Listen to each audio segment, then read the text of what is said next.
ജനങ്ങളെ കലാപത്തിന് പ്രേരിപ്പിച്ചു എന്നാരോപിച്ചുകൊണ്ട് കൊച്ചിയിലെ ടി.ജി. മോഹൻദാസിനെ പോലീസ് അറസ്റ്റ് ചെയ്ത് തിരുവനന്തപുരത്തേക്ക് കൊണ്ടുവരുന്ന സമയത്ത് തന്നെ നമ്മൾ പറഞ്ഞിരുന്നു, മോഹൻദാസിനെ അറസ്റ്റ് ചെയ്ത് പോലീസിന് ജാമ്യത്തിൽ വിടാവുന്നതേയുള്ളൂ. ഇനി അഥവാ അദ്ദേഹത്തെ കോടതിയിൽ ഹാജരാക്കുകയാണെങ്കിൽ തന്നെ എന്ത് സംഭവിക്കുമെന്ന് നമുക്ക് കണ്ടറിയാവുന്നതേയുള്ളൂ എന്ന് പറഞ്ഞതാണ്. വ്യക്തമായിട്ടും കോടതി അദ്ദേഹത്തെ ജാമ്യത്തിൽ വിടുക തന്നെ ചെയ്തു. സത്യത്തിൽ എന്താണ് മോഹൻദാസിനെതിരെ ഇവർ ഉയർത്തിയിരിക്കുന്ന ആരോപണങ്ങൾ?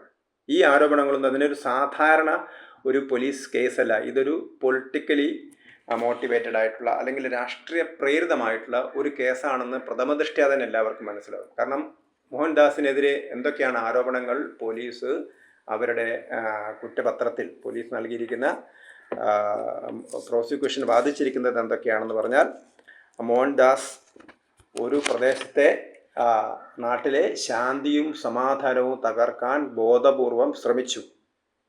അങ്ങനെ തകർക്കണമെന്ന ഉദ്ദേശത്തോടു കൂടി നാട്ടിൽ കലാപങ്ങൾ ലക്ഷ്യമിട്ടുകൊണ്ടാണ് അദ്ദേഹം വീഡിയോ അപ്ലോഡ് ചെയ്തിരിക്കുന്നത്.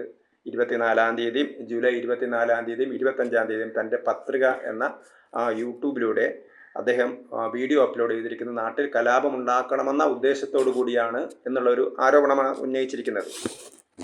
അപ്പം ഇതിനകത്ത് അതേപോലെ തന്നെ സ്ത്രീകളെ അപമാനിക്കണം എന്നുള്ള ഉദ്ദേശത്തോടെയാണ് ഇത് ചെയ്തിരിക്കുന്നത്. അപ്പം ഇത് ഇവരെടുത്തു പറയുന്നത് ഇത് ഡൽഹിയിൽ BJP സർക്കാരിനെതിരെ സമരം ചെയ്യുന്ന കോക്രോച്ച് പാർട്ടിക്കാരെ, പ്രക്ഷോഭകരെ ഭയപ്പെടുത്താനും അവരിൽ ആകാംക്ഷ ജനിപ്പിക്കാനും ഉത്കണ്ഠ വളർത്താനുമാണ് ഈ ഒരു യൂട്യൂബ് പോസ്റ്റ് ചെയ്തിരിക്കുന്നത് എന്ന ഒരു കുറ്റമാണ് കേരള പോലീസ് ചുമത്തിയിരിക്കുന്നത്.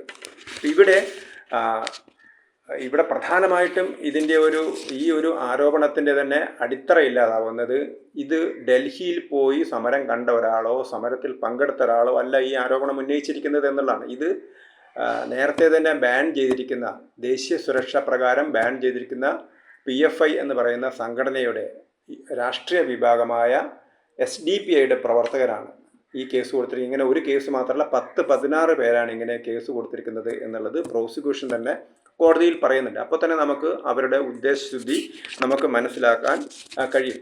ഇവിടെ പല രീതിയിലുള്ള കേസുകൾ, പല വകുപ്പുകൾ പ്രകാരമുള്ള കേസുകൾ അദ്ദേഹത്തിനെതിരെ കൊടുത്തിട്ടുണ്ട്. IT ആക്ടിലെ സെക്ഷൻ 66 പ്രകാരം, അതേപോലെ തന്നെ കേരള പോലീസ് ആക്ട് പ്രകാരം ഉണ്ട്. അതേപോലെ തന്നെ BNSനെ 79, 353(1)(b), 351(3) തുടങ്ങിയ വകുപ്പുകൾ ഉപയോഗിച്ചാണ്. ഇതിലൊരു വകുപ്പ് മാത്രമാണ് കോടതിയിൽ ജാമ്യം വയ്ക്കാൻ, പോലീസിന് ജാമ്യം നൽകാൻ കഴിയാത്തത്. കോടതിക്ക് മാത്രം ജാമ്യം നൽകുന്ന ഒരു വകുപ്പിട്ടിരിക്കുന്നത്. ഇവിടെ യഥാർത്ഥത്തിൽ ഇതൊരു വസ്തുനിഷ്ഠമായി അടിസ്ഥാനപരമായിട്ട് ഒരു കുറ്റം ചെയ്ത ഒരാളെ ശിക്ഷിക്കണമെന്നുള്ള ഉദ്ദേശത്തിലല്ല, മറിച്ച് എന്താണ് RSS BJPക്കാർക്കെതിരെ നടപടിയെടുക്കുന്നത് ഞങ്ങളാണ് എന്ന് CPMനെ ബോധ്യപ്പെടുത്തേണ്ട ചുമതല UDFനുള്ളത് കൊണ്ടാണ്. ഇത് തന്നെയാണ് നേരത്തെ അവർ പറഞ്ഞിരുന്നത്. കാരണം ഇത് BJP സർക്കാരുമായിട്ട് ഈ കേരളത്തിലെ LDF സർക്കാർ രഹസ്യബന്ധം സ്ഥാപിക്കുന്നു, ഒരു ഡീലുണ്ട് എന്ന് UDF ആരോപിച്ചിരുന്നു. ഇപ്പോൾ UDF അധികാരത്തിൽ വന്നതോടുകൂടി LDF ആണ് ഈ ആരോപണം ഉന്നയിക്കുന്നത്. അപ്പോൾ അങ്ങനെ ഒരു ആരോപണം ഉന്നയിക്കാതിരിക്കല്ല, അല്ലെങ്കിൽ ഉന്നയിച്ച ആരോപണത്തിന് തടയിടാനാണ്, അല്ലെങ്കിൽ അതിനൊരു മറുപടി നൽകാനാണ് ഇത്തരത്തിൽ TG മോഹൻദാസിനെ അവർ അറസ്റ്റ് ചെയ്തിരിക്കുന്നത്. നമുക്കറിയാം, ഇതുപോലെ ഒരുപാട് സംഭവങ്ങൾ TG മോഹൻദാസ് ചെയ്തത് കുറ്റമാണെങ്കിൽ ഇതുപോലെ ഒരുപാട് കുറ്റങ്ങൾ കേരളത്തിൽ നടന്നിട്ടുണ്ട്.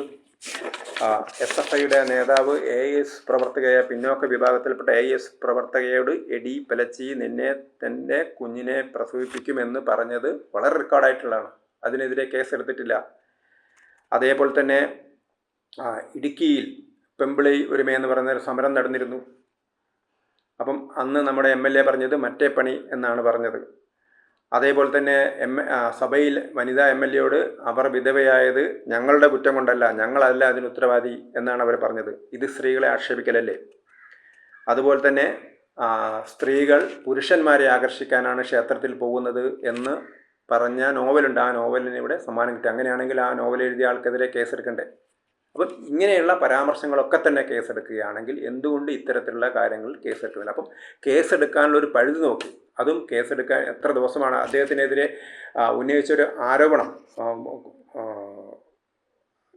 കോടതി വളരെ കർക്കശമായി ചോദിച്ചു, എന്തുകൊണ്ടാണ് നിങ്ങൾ BNS പ്രകാരം ഒരാളെ അറസ്റ്റ് ചെയ്യുന്നതിന് മുമ്പ്, അതായത് 7 വർഷം വരെ തടവ് കിട്ടാവുന്ന കുറ്റത്തിന് ഇപ്പുറത്തുള്ള കുറ്റങ്ങളാണെങ്കിൽ നിങ്ങൾ എന്തുകൊണ്ട് നോട്ടീസ് കൊടുത്തിട്ടേ ഒരാളെ അറസ്റ്റ് ചെയ്യാൻ പാടുള്ളൂ, എന്തുകൊണ്ട് നോട്ടീസ് കൊടുത്തില്ല എന്ന് ചോദിക്കുന്ന സമയത്ത് പോലീസ് പറഞ്ഞ എന്താണ്, നോട്ടീസ് കൊടുത്താൽ അയാൾ ഒളിവിൽ പോകും.